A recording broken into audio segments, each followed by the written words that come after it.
Ouvir as bênçãos de Deus que estão ocorrendo na vida dos irmãos, né? E isso mostra que Deus está cuidando da gente. E quantas coisas boas aqui, quanta confiança em Deus foi dita aqui.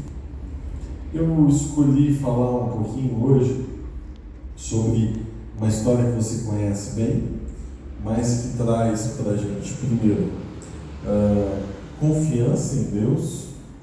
Depois traz para a gente um pouco de esperança ao nosso coração, nos lembra de que Deus é bom e continua cuidando de cada um de nós.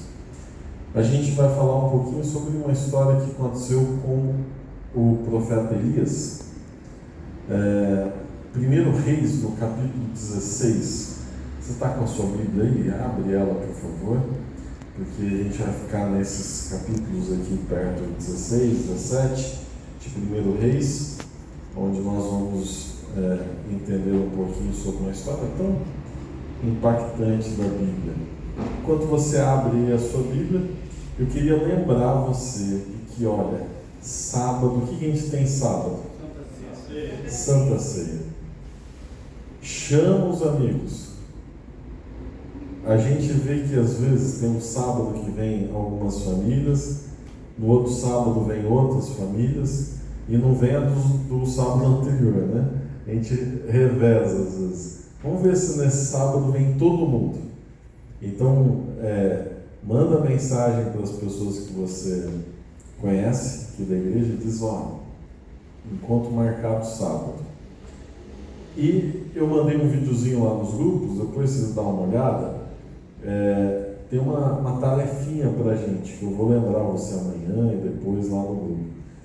A gente utilizar hoje à noite, amanhã durante o dia, sexta durante o dia, para a gente ter momentos de oração, reflexão, a gente dar uma repensada na vida, entregar a nossa vida ao Senhor, porque a Santa Ceia, assim, é um auge de um relacionamento, de um se aproximar com Deus. Então, estou incentivando você a parar um pouquinho esses dias e pensar, para que a Santa Ceia seja ainda mais significativa. Senão passa de comer pão e tomar suco, né? E é outra coisa, é um momento de espiritualidade profunda. 1 Reis, no capítulo 16, verso 30, lembra que lá estava reinando Acabe, e diz que este rei é mau. Este rei era mau. Aliás, não só mau, mas muito mau. Ele fez mais mal do que todos os outros tinham feito até aí. Então, a realidade é que nós estamos diante de agora de um rei que era mau perante o Senhor, mais do que todos os que foram antes dele. E lá está Elias, com uma missão de transmitir a mensagem de Deus. Diante de um rei muito mau, a mensagem de Deus não era muito legal, né? Era uma mensagem, assim, um pouco dura.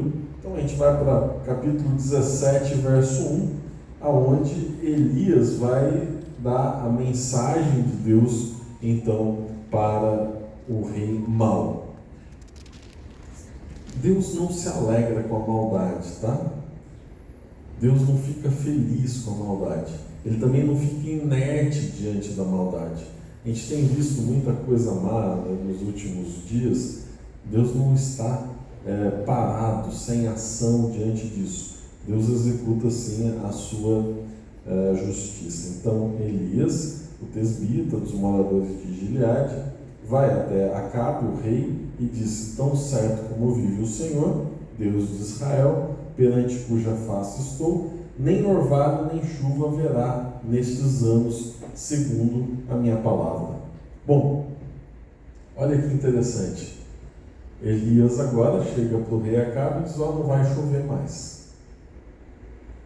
A gente sabe exatamente o que é seca, e aqui em São Paulo a gente sabe exatamente o que é tempestade, né?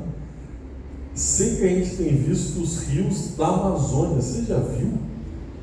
Rio que era navegável, completamente seco. Então você imagina por vários anos, e aonde fica Israel, vocês estão vendo muitos mapas de Israel lá por causa da guerra, é um lugar muito seco, que precisa de toda a chuva possível, e Deus então castiga Acabe, e consequentemente o povo que estava seguindo Acabe, com um período de seca, e o texto bíblico não diz só que não chove, nem orvalho, ou seja, 0% de umidade. Imagina você estar num lugar que não tem nada de umidade. Consequentemente, você não tem água para tomar, água para lavar roupa, água para tomar banho e nem água para plantar e colher e comer. Terrível. Essa foi a ordem de Deus. Bom, depois que Elias fala isso, o próprio Elias é afetado por isso. Porque ele vivia onde? Israel. Ele diz, não vai ter mais chuva, vai ter seca, só que o próprio Elias morava lá, ia passar fome e sede. Verso 2. Então veio-lhe a palavra do Senhor, dizendo, retira daqui, vai para o lado oriental e esconde-te junto à torrente de Querite, fronteira do Jordão. Lá você beberá da torrente que eu ordenei aos corvos que ali mesmo te sustentem.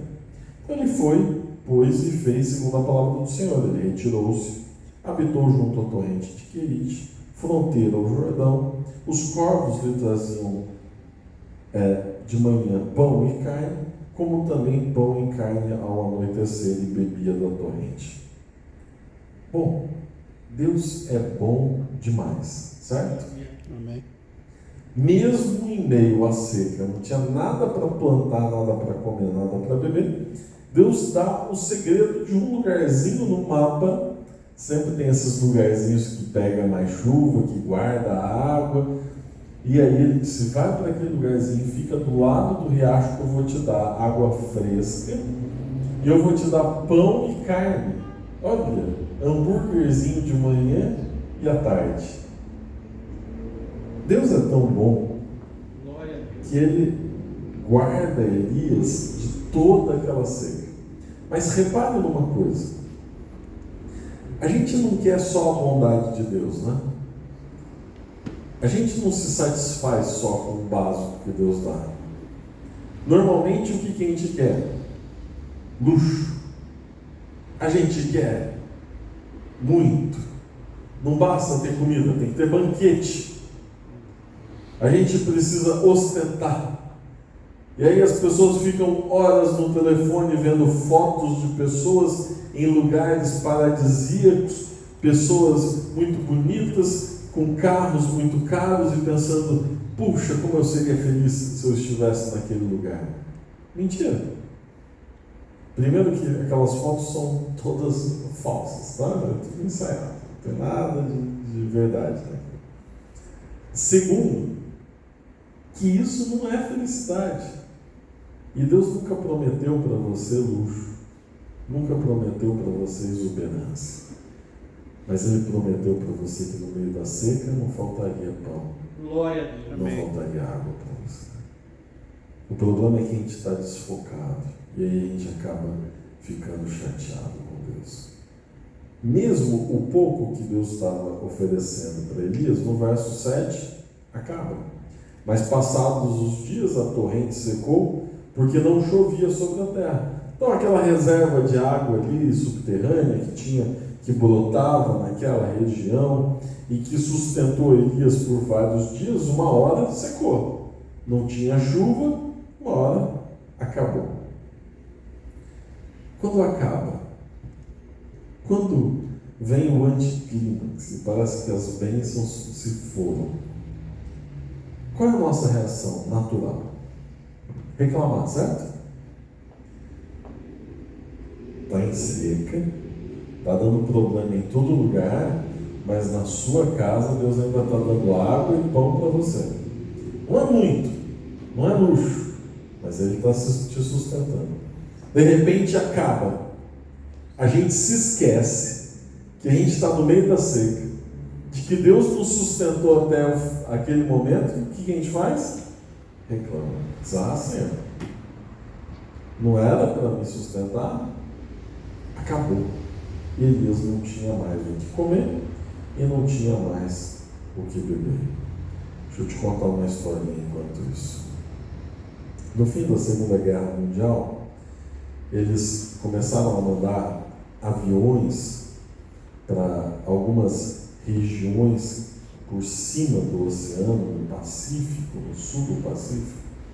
E um desses aviões, voando em cima do mar aberto, teve uma pane e caiu no mar. O capitão o nome dele era Rickenbacker. E esse capitão estava com mais 7 oficiais. E quando o avião caiu, eles conseguiram tirar do avião uns 2 botes desses salva-vidas e um kit de sobrevivência. Nesse kit tinha uma bússola, um rádio que não funcionava mais e um pouquinho de água potável. Além disso, tinha uma Bíblia e tinham alguns anzóis com linha. Esse era o kit de sobrevivência. Comida mesmo, tinha algumas bolachas só. Então agora eles estavam em alto mar, no bote, salvos, mas não tinham como falar com ninguém porque o rádio estava quebrado. Tinha uma bússola, mas eles não sabiam para onde ir. Tinham pouca comida e pouca água e uma Bíblia. Todos os dias, um dos soldados que tinha mais habilidade fazia um culto com eles, lendo a Bíblia de manhã e à tarde. Só que os dias foram passando. E apesar de ser uma bênção eles estarem salvos em alto mar, depois de sobreviver a uma queda de avião, a fome começou a tomar conta. E quando acabaram todos os recursos, o desespero. Normalmente histórias como essa terminam muito mal, mas essa aqui não. No dia em que acabou tudo de comer e que eles estavam extremamente com fome, o capitão reuniu seus soldados, orou com eles e solicitou que Deus os ajudasse. Naquele momento, quando ele abriu os olhos, e na oração do capitão ele nem pediu comida para Deus, ele pediu um jeito de conseguir comida. Pousou sobre a cabeça dele uma dessas aves marinhas e ficou lá quietinho para ser capturado.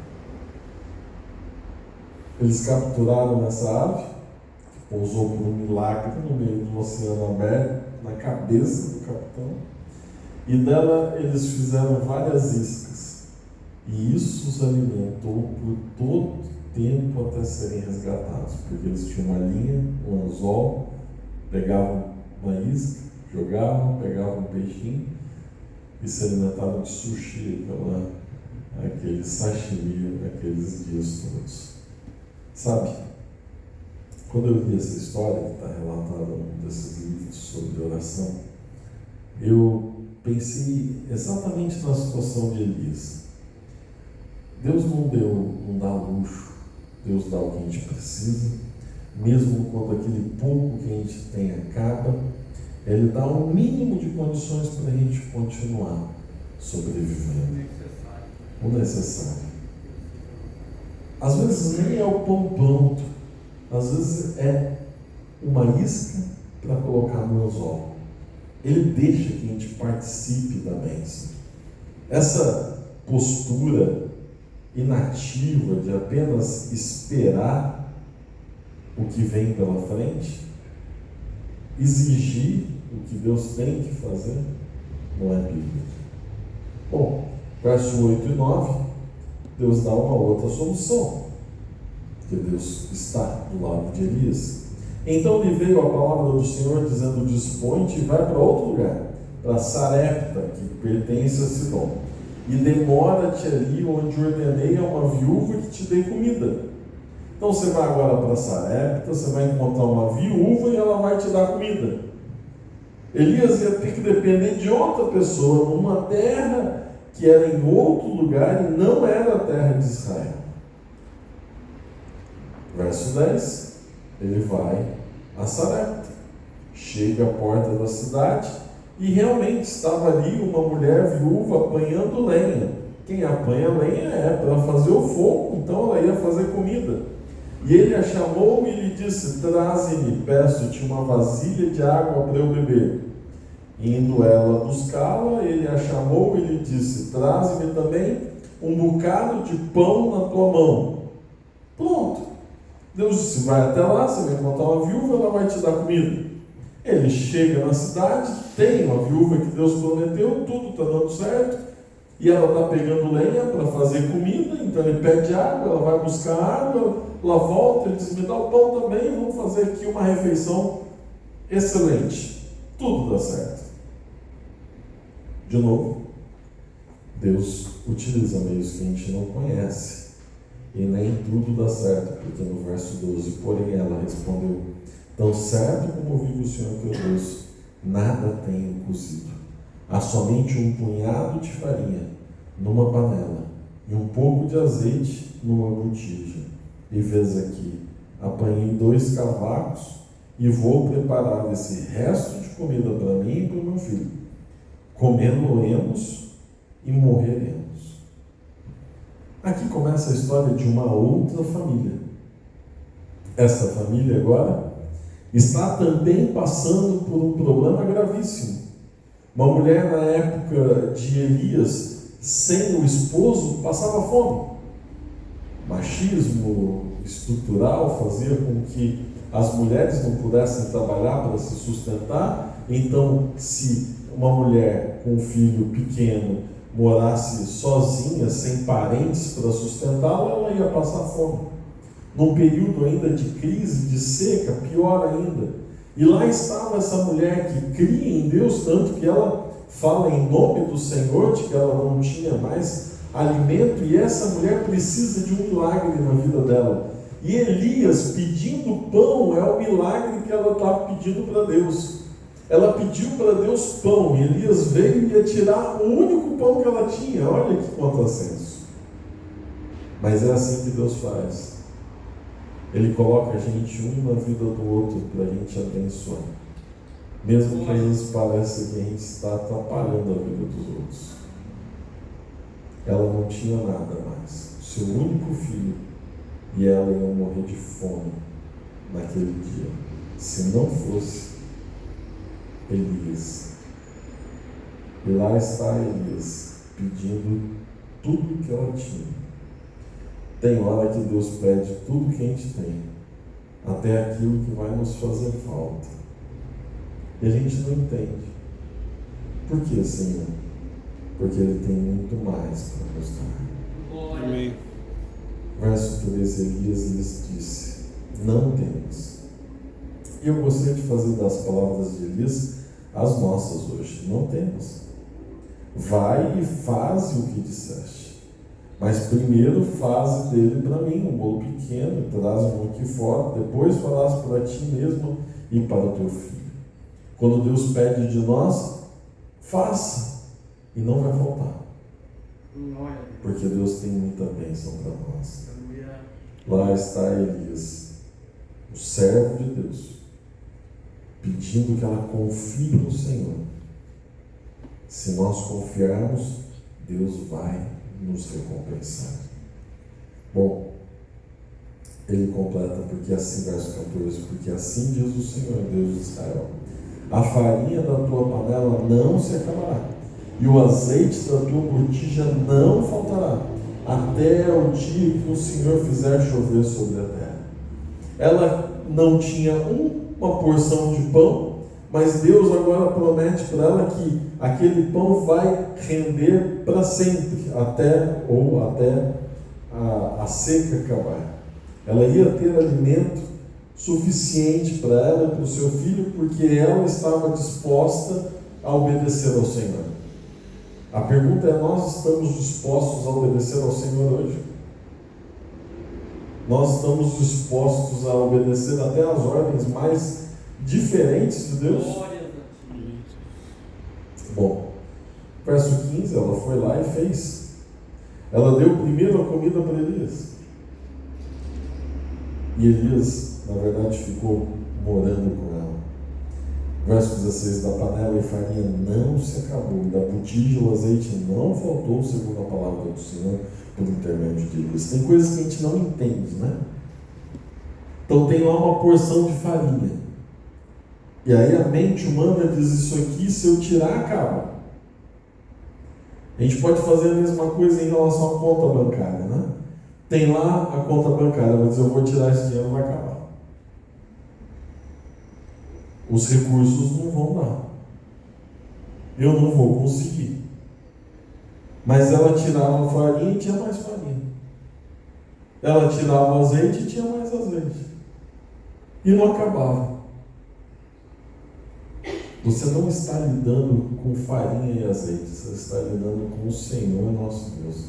Glória a Deus. Que prometeu que iria te abençoar e te sustentar. Confia nele. E ele não vai deixar acabar a farinha e o azeite na sua palavra. Amém. Amém. Mas lembre-se, de novo, é só farinha e azeite. É o que você precisa. Glória a Deus. Não é aquilo que você ambiciona. Mas sabe, essa é uma história quase de montanha-russa. Tá, de novo, tudo bem, certo?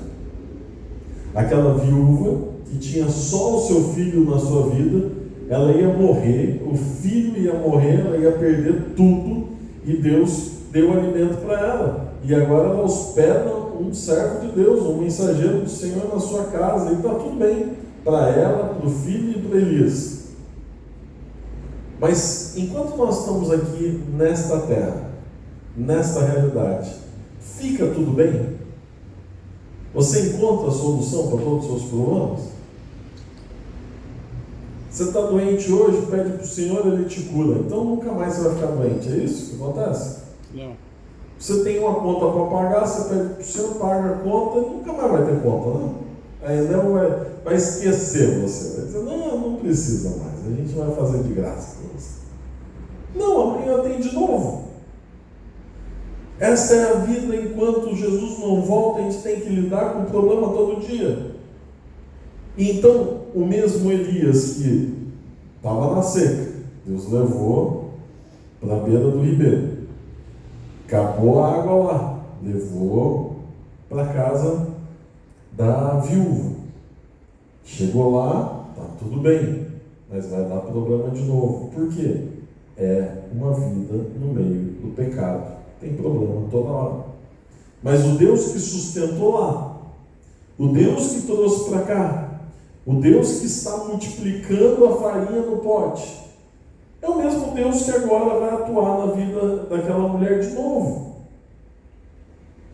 Não deixe que os problemas te seguem para o Deus que te sustenta.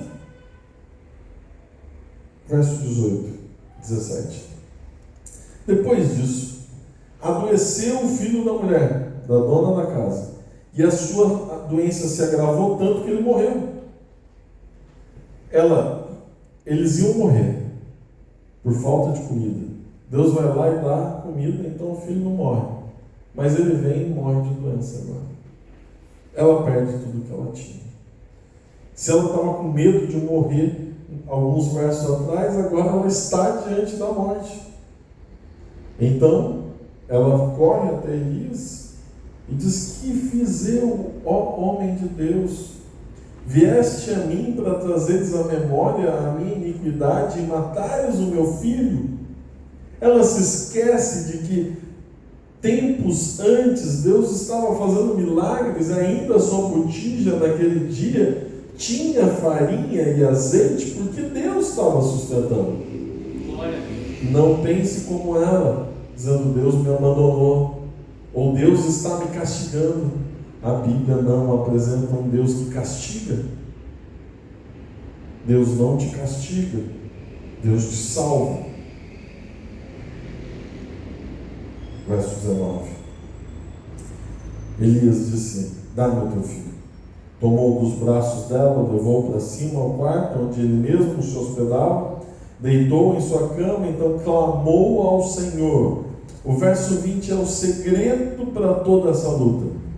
Se você está como Elias, passando por momentos de dificuldade, porque está a seca ao seu redor, porque acabou a água do riacho, porque não tem mais farinha no seu pote, porque você não vê mais solução, porque você está com uma criança morta nos seus braços, o que fazer?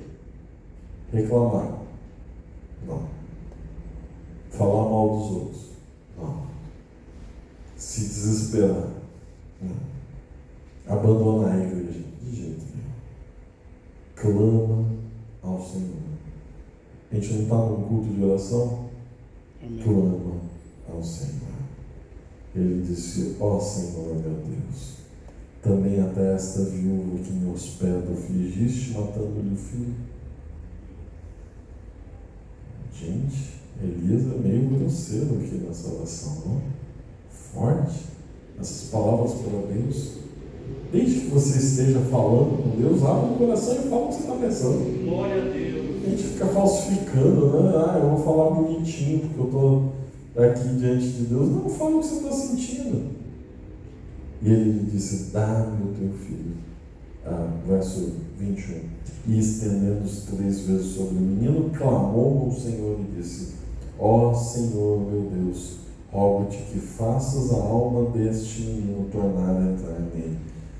Um parênteses, porque quando as pessoas leem o verso 21, podem dizer assim: pastor, alma, voltando, entrando, não sei o que lá. A palavra alma aqui é nefesh, é a mesma palavra lá do Gênesis, dizendo virou alma vivente, significa pessoa viva. E quando diz alma entrar nele, ele está falando de fogo de vida, ou seja, de poder para ele viver.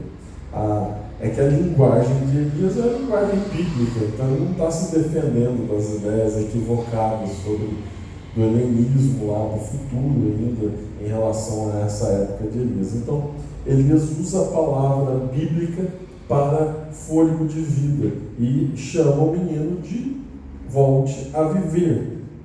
Ok? Amém. Ele diz: Senhor, que esse menino volte a viver. Essa seria a melhor tradução. Verso 22, o Senhor atendeu a voz de Elias e a alma do menino tornou a entrar nele e reviveu. Você não fica feliz com isso? Nós estamos diante de uma ressurreição.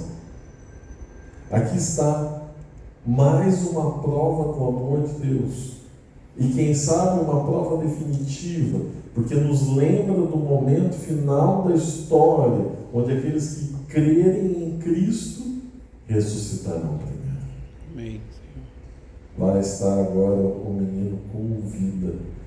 Deus não só deu vida através do pão e do azeite, mas agora deu vida de novo, ressuscitando este menino. Verso 24.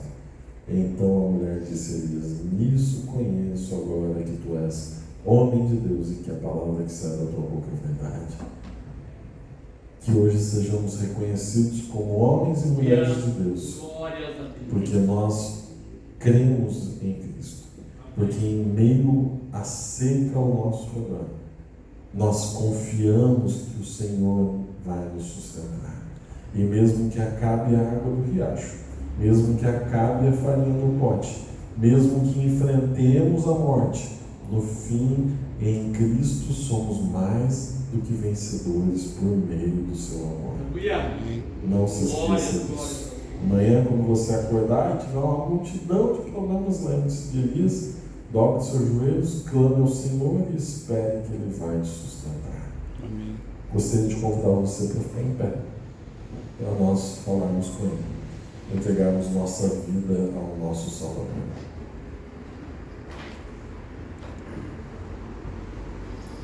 Senhor Pai que estás nos céus, obrigado. Obrigado porque o Senhor é o nosso Deus. Obrigado porque o Senhor tem nos sustentado. Nós estamos diante de um momento cheio de dificuldades, Senhor, cheio de problemas ao nosso redor. Estamos numa verdadeira seca, onde tem guerra, onde tem problemas financeiros, onde nós falhamos, pecamos, onde as pessoas nos ofendem. Por favor, Senhor, no meio desses problemas todos, lidando com doença, lidando com queridos sofrendo, que o Senhor seja o nosso alento, de que o Senhor seja a nossa salvação, que o Senhor seja o nosso refúgio. Traga água límpida, nos dê o mínimo para nos sustentarmos e nos lembre, Senhor, do que nos espera na nossa frente, é vida e vida eterna. Que amanhã, mais um dia de lutas, seja um dia de vitórias. Nos traga no sábado para este momento especial de intimidade contigo. É isso que nós te pedimos e muito mais agradecemos por amor e em nome de Jesus. Amém. Amém. Deus abençoe você. Pode sentar, nós vamos sair daqui cantando.